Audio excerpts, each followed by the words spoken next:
ലെബനനിലെ Hezbollah Hamas കേന്ദ്രങ്ങളിൽ വീണ്ടും Israel ആക്രമണം. കിഴക്കൻ ലെബനനിലും ദക്ഷിണ ലെബനനിലുമാണ് ആക്രമണം നടന്നത്. ഹിസ്ബുള്ളയും ഹമാസും തമ്പടിച്ചിരുന്ന കെട്ടിടങ്ങൾ ലക്ഷ്യം വെച്ചായിരുന്നു ആക്രമണം.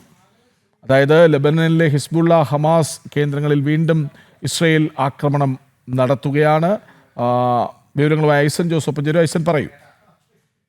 കൃഷ്ണ, തീർച്ചയായും ഈ ലെബനനിലും അതുപോലെ ലെബനനിലെ പലയിടങ്ങളിലും ഇപ്പോഴും ഹിസ്ബുള്ള വീണ്ടും റീഇൻറ്റിഗ്രേറ്റ് ചെയ്യുന്ന അല്ലെങ്കിൽ റീഓർഗനൈസ് ചെയ്യുന്നതിനുള്ള നീക്കങ്ങൾ നടത്തുന്നു. അതോടൊപ്പം തന്നെ ഹമാസിനെയും കൂടെ ചേർത്ത് പിടിച്ചിരിക്കുന്നു എന്നൊരു യാഥാർത്ഥ്യമുണ്ട്. ഇത്തരത്തിൽ ഹമാസും അതുപോലെ തന്നെ ഹിസ്ബുള്ളയും ആ മേഖലയിൽ ഈ ലിറ്റാനി നദിക്കരയിൽ പലയിടങ്ങളിലും കൃത്യമായ ഇടപെടൽ, ലിറ്റാനി നദിക്കരയുടെ അപ്പുറത്തും നദിയുടെ അപ്പുറത്തും, അതായത് ഇസ്രായേലിൻ്റെ അതിർത്തിക്ക് അപ്പുറത്തുള്ള ഭാഗത്തും എല്ലാം തന്നെ ഇവർ കാര്യമായി ഉണ്ട് എന്നതൊരു യാഥാർത്ഥ്യം തന്നെയാണ്. നമുക്കറിയാവുന്നതാണ്, ലെബനൻ്റെ നിയന്ത്രണം പോലും ഉണ്ടായിരുന്ന ഹിസ്ബുള്ളയ്ക്ക് ഒരു കാലത്ത് അത്തരത്തിലുള്ള നീക്കങ്ങൾ നടത്തുന്നത് ബുദ്ധിമുട്ടുള്ളൊരു കാര്യവുമല്ല.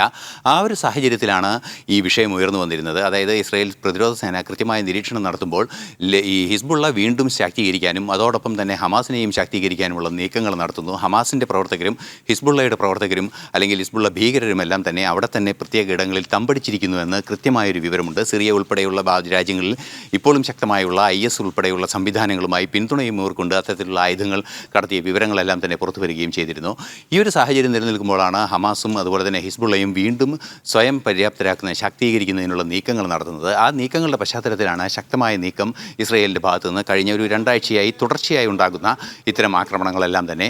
ഇന്ന് നടന്ന ആക്രമണങ്ങളിൽ 4 പ്രധാന കേന്ദ്രങ്ങളിലാണ്, ദക്ഷിണ കിഴക്കൻ ലെബനനിലാണ് ഇത്തരം ആക്രമണങ്ങളെല്ലാം തന്നെ നടന്നത്. ഈ ആക്രമണം നടന്ന ഇടങ്ങളിലെല്ലാം ഹമാസ് ഭീകരരും അതുപോലെ തന്നെ ഹിസ്ബുള്ള ഭീകരരും തമ്പടിച്ച 2 കേന്ദ്രങ്ങൾ, 2 കെട്ടിടങ്ങൾ ഉൾപ്പെടെ തകർത്തുകൊണ്ടാണ് കടുത്ത നടപടിയിലേക്ക് ഇസ്രായേൽ സേന നീങ്ങിയത് എന്നാണ് അറിയാൻ സാധിക്കുന്നത്. തീർച്ചയായും ഗൗരവമേറിയൊരു വിഷയം തന്നെയാണ് ലെബനനിൽ ഉയർന്നു വരുന്നത് എന്നതൊരു മറ്റൊരു വസ്തുതയാണ്. നമുക്കറിയാവുന്നതാണ്, പല രീതിയിലുള്ള പ്രതിഷേധങ്ങൾ അമേരിക്കയ്ക്കെതിരെയും അതുപോലെ തന്നെ ഇസ്രായേലിനെതിരെയും വരുന്നൊരു സാഹചര്യം ഈ രാജ്യങ്ങൾക്കിടയിൽ, അതായത് യമനിലുണ്ടാകുന്നുണ്ട്. ഹമാസിൻ്റെ ഭാഗത്തു നിന്ന് കൃത്യമായി ഗാസയിലെ പലയിടങ്ങളിലും ഇസ്രായേൽ സേനയ്ക്ക് നേരെയുള്ള ആക്രമണങ്ങൾ ഉണ്ടാകുന്നുണ്ട്. അത്തരത്തിലുള്ള പ്രശ്നങ്ങൾ തുടർച്ചയായി ഉണ്ടാകുന്നതിൻ്റെ ഒരു കേന്ദ്രീകരണം നടക്കുന്നത് ഈ മേഖലയിലാണ് എന്ന റിപ്പോർട്ടുകൾ നേരത്തെ പുറത്തു വരികയും ചെയ്തിരുന്നു. ഈ സാഹചര്യങ്ങളെല്ലാം നിലനിൽക്കുന്നൊരു പശ്ചാത്തലത്തിലാണ് കടുത്ത നടപടി ഇസ്രായേൽ ഈ ഹമാസിനും ഹിസ്ബുള്ളയ്ക്കുമെതിരെ, അതായത് ലെബനനിൽ തന്നെ ശാക്തീകരിക്കുന്ന ഹമാസിനെതിരെ കൃത്യമായി നടത്തുന്നത്. ഇനിയും ഇത്തരം നീക്കങ്ങൾ തുടരുമെന്നാണ് അറിയാൻ സാധിക്കുന്നത്. ഇതിൽ ആക്രമണത്തിൽ കൊല്ലപ്പെട്ടവരുടെ വിവരങ്ങളോ അത്തരത്തിലുള്ള വിശദാംശങ്ങളോ ഒന്നും തന്നെ ഇസ്രായേൽ പ്രതിരോധ സേന ഇതുവരെ പുറത്തുവിട്ടിട്ടില്ല.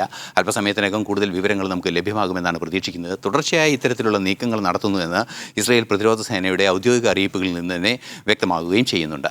കൃഷ്ണരാജ്. ശരി, ഐസൻ ജോസാണ് വിവരങ്ങൾ നൽകുന്നത്.